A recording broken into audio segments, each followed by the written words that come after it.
Hello everyone, मैं सोनू रानी।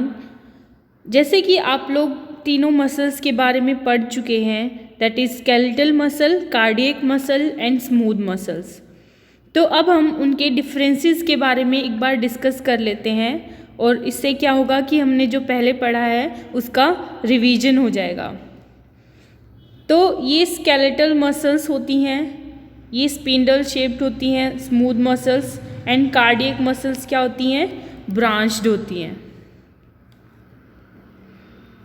तो first point है कि जो मसल्स होती हैं तीनों टाइप्स की, वो कहाँ कहाँ पे प्रेजेंट होती हैं। तो जो स्केलेटल मसल्स होती हैं वो बोन्स एंड स्किन में प्रेजेंट होती हैं। जो कार्डियक मसल्स होती है वो कहाँ पे होंगी? वो प्रेजेंट होंगी हार्ट के अराउंड में। एंड जो स्मूथ मसल्स हैं वो कहाँ पे प्रेजेंट होती हैं? वो प्रेजेंट होती हैं वॉल्स ऑफ इंटरनल ऑर्गन। जो इंटरनल ऑर्गन की वॉल्स होती हैं, जैसे कि इस डायग्राम में हम देख सकते हैं, वहाँ पे स्मूथ मसल्स प्रेजेंट होती हैं। तो हमें लोकेशन पता चल गई। अब नेक्स्ट है कि लेंथ कितनी होती है इनकी। तो जो स्केलेटल मसल हैं वो सबसे लॉन्गेस्ट होते हैं, इनकी लेंथ होती है 100 माइक्रोन मीटर टू 30 सेंटीमीटर। फिर उसके बाद कार्डियक मसल्स की लेंथ होती है 50 to 100 micron metre. Smooth muscles की लेंथ होती है 15 टू 200 माइक्रोन मीटर। तो सबसे लॉन्गेस्ट होते हैं स्केलेटल मसल, फिर smooth muscle, then cardiac muscle. फिर उसके बाद डायामीटर, कि कौन सी मसल्स का कितना डायामीटर होता है। तो जो स्केलेटल मसल्स होती हैं उनका सबसे कम डायामीटर होता है, वो कितना होता है? 0.1 माइक्रोन मीटर। कार्डियक मसल्स का होता है 0.14 माइक्रोन मीटर। स्मूथ मसल्स का होता है 2 to 10 micron metre. Shape,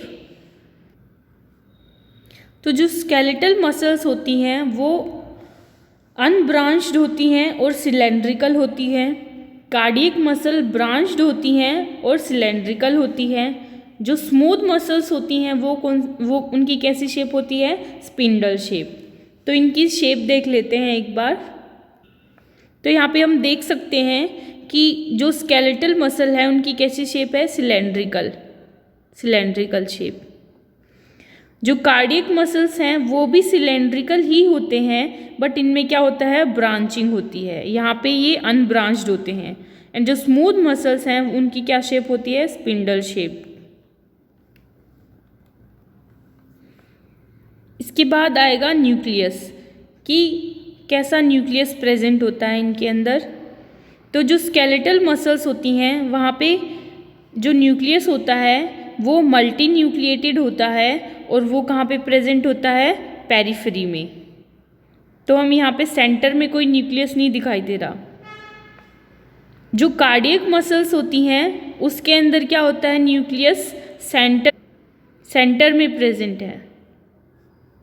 diagram में देख सकते हैं, इसके अंदर सेंटर में प्रेजेंट होता है। एंड सिंगल न्यूक्लियस होता है, एक सेल है जो सिंगल मायोसाइट होती है, उसके अंदर सिर्फ एक ही न्यूक्लियस प्रेजेंट होता है। और जो स्मूथ मसल्स हैं उसके अंदर भी सिंगल न्यूक्लियस है, हम देख सकते हैं इजीली, सिंगल न्यूक्लियस है एंड सेंटर में प्रेजेंट है। तो जो कार्डियक मसल, जो स्केलेटल मसल होती है वहाँ पे पेरिफेरी में अरेंज होते हैं, मल्टी न्यूक्लिएटेड होते हैं। कार्डियक मसल में सिंगल न्यूक्लियस होता है एंड सेंटर में प्रेजेंट होता है। स्मूथ मसल्स में सेंटर में प्रेजेंट होता है, सिंगल न्यूक्लियस होता है। फिर उसके बाद आता है स्ट्राइएशन, कि वो कैसे अपीयर होते हैं। तो जो स्केलेटल मसल हैं हम लोग पढ़ चुके हैं कि उनके अंदर क्या हमें band, light and dark band, तो उसके अंदर हमें प्रोमिनेंट ट्रांसवर्स स्ट्राइएशन देखने को मिलते हैं। कार्डियक मसल्स में भी स्ट्राइएशन होते हैं, बट वहाँ पे क्या होते हैं? लाइट स्ट्राइएशन देखने को मिलते हैं हमें। स्मूथ मसल्स में कोई हमें बैंड्स या स्ट्राइएशन देखने को नहीं मिलते। तो सिर्फ skeletal muscle and cardiac muscles में हमें स्ट्राइएशन देखने को मिलते हैं। स्ट्राइएशन क्यों होते हैं? ये होते हैं क्योंकि एक्टिन एंड मायोसिन की अरेंजमेंट की वजह से। नेक्स्ट है कनेक्टिव टिश्यू। तो कनेक्टिव टिश्यू का फंक्शन क्या होता है, जो कि कनेक्ट करने का काम करता है।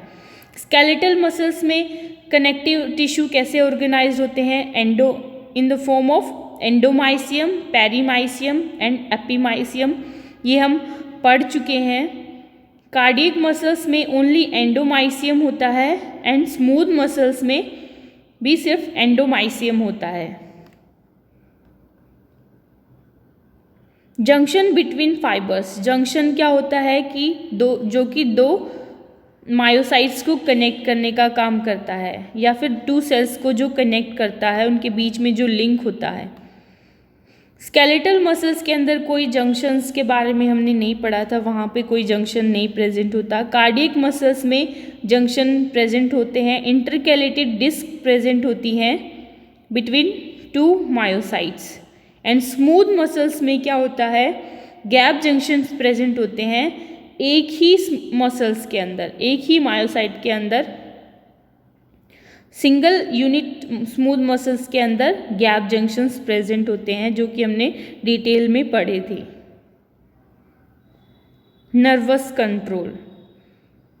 अब आता है कि जो मसल्स होती हैं उनको कौन कंट्रोल करता है। जो स्केलेटल मसल्स होती हैं उसको सोमैटिक नर्वस सिस्टम कंट्रोल करता है। कार्डियक मसल्स को ऑटोनोमिक नर्वस सिस्टम कंट्रोल करता है एंड स्मूथ मसल्स को भी ऑटोनोमिक नर्वस सिस्टम कंट्रोल करता है। उसके बाद आता है ऑटोरिदमिसिटी। ऑटोरिदमिसिटी क्या होता है, ऑटोरिदमिसिटी होता है कि जिन मसल्स में जो मसल्स अपने आप कॉन्ट्रैक्शन करती हैं, उनको किसी स्टिमुलस की ज़रूरत नहीं होती। तो स्केलेटल मसल्स को स्टिमुलस की ज़रूरत होती है, तो इनके अंदर ऑटोरिदमिसिटी नहीं होती। कार्डियक मसल्स जो होती हैं उनके अंदर ऑटोरिदमिसिटी होती है, वो अपने आप कॉन्ट्रैक्ट करती हैं। स्मूथ मसल्स के अंदर भी ऑटोरिदमिसिटी होती है, और वो वहाँ कहाँ पे प्रेजेंट होती है, only in smooth muscles of viscera. उसके बाद आता है कि मूवमेंट। जो मसल्स होती हैं वो कैसे मूवमेंट परफॉर्म करती हैं। स्केलेटल मसल्स जो होती है वो वॉलेंट्री मसल्स को परफॉर्म करती है। वॉलेंट्री मसल्स हम सबको पता है कि जिनको हम अपनी इच्छा से कंट्रोल कर सकते हैं। कार्डियक मसल्स इनवॉलेंट्री मूवमेंट को परफॉर्म करती हैं एंड स्मूथ मसल्स भी इनवॉलेंट्री मूवमेंट को परफॉर्म करती हैं। उसके बाद आता है स्टिमुलेशन। स्टिमुलेशन मतलब कि वो कैसे स्टिमुलेट होती हैं, कैसे एक्टिवेट होती हैं। स्केलेटल मसल्स जो होती हैं वो सेल्फ स्टिमुलेटिंग नहीं होती हैं। क्यों? क्योंकि इसको किसकी ज़रूरत होती है, स्टिमुलस की ज़रूरत होती है, उसके बाद ही वो स्टिमुलेट होती हैं। बट जो कार्डियक एंड स्मूथ मसल्स हैं वो सेल्फ स्टिमुलेटिंग होती हैं, अपने आप ही स्टिमुलेट होती हैं, उनको कोई स्टिमुलस की ज़रूरत नहीं होती। उसके बाद आता है एनर्जी रिक्वायरमेंट, कि किसको कितनी एनर्जी की रिक्वायरमेंट होती है। तो सबसे ज़्यादा एनर्जी रिक्वायरमेंट किसकी होगी, स्केलेटल मसल की। उसके बाद होगी कार्डियक मसल्स की। देन उसके बाद सबसे कम किसको मिलेगी, लो एनर्जी रिक्वायरमेंट होती है स्मूथ मसल्स की। फिर उसके बाद आता है फैटिगनेस। फैटिगनेस होता है कि कितना रैपिडली जो मसल्स हैं वो थक जाती हैं, अपनी एक्टिविटी उनकी डाउन हो जाती है। तो जो स्केलेटल मसल्स होती हैं उनको ज़्यादा एनर्जी की रिक्वायरमेंट होती है, ये बहुत जल्दी फैटिग हो जाती हैं। कार्डियक मसल्स फैटिग नहीं होती हैं, स्मूथ मसल्स भी फैटिग नहीं होती हैं। उसके बाद आता है कि जो स्केलेटल मसल होती हैं या कार्डियक मसल हैं, स्मूथ मसल्स हैं, वो किस लिए रिस्पॉन्सिबल होती हैं, क्या चीज़ करवाती हैं। तो स्केलेटल मसल्स जो होती हैं वो कहाँ पे प्रेजेंट होती हैं, वो प्रेजेंट होती हैं जॉइंट्स, बोन्स के अराउंड में। तो वो क्या करते हैं, वो हमें मूवमेंट करने में हेल्प करती हैं। कार्डियक मसल्स क्या करती हैं, वो ब्लड को पंप करने में हेल्प करती हैं पूरी बॉडी में। एंड जो स्मूथ मसल्स होती हैं वो क्या करती हैं, स्मूथ मसल्स करती हैं move internal organ to facilitate their function. जो इंटरनल ऑर्गन होते हैं हमारे, जैसे डाइजेस्टिव सिस्टम है, रिप्रोडक्टिव सिस्टम है, तो उनकी कॉन्ट्रैक्शन करवाने में हेल्प करती है। तो ये जो थे वो डिफरेंसेस थे तीनों मसल्स के बीच में। Thank you everyone. I hope कि आप सबको ये डिफरेंसेस समझ में आए होंगे। और अगर किसी को ये जो तीनों मसल्स हैं डिटेल में पढ़नी है तो उसके लिए वीडियो मैं पहले ही डाल चुकी हूँ। अगर ये आपको मेरी वीडियो पसंद आई है तो प्लीज़ लाइक कीजिए और सब्सक्राइब कीजिए। Thank you. खुश रहिए सब।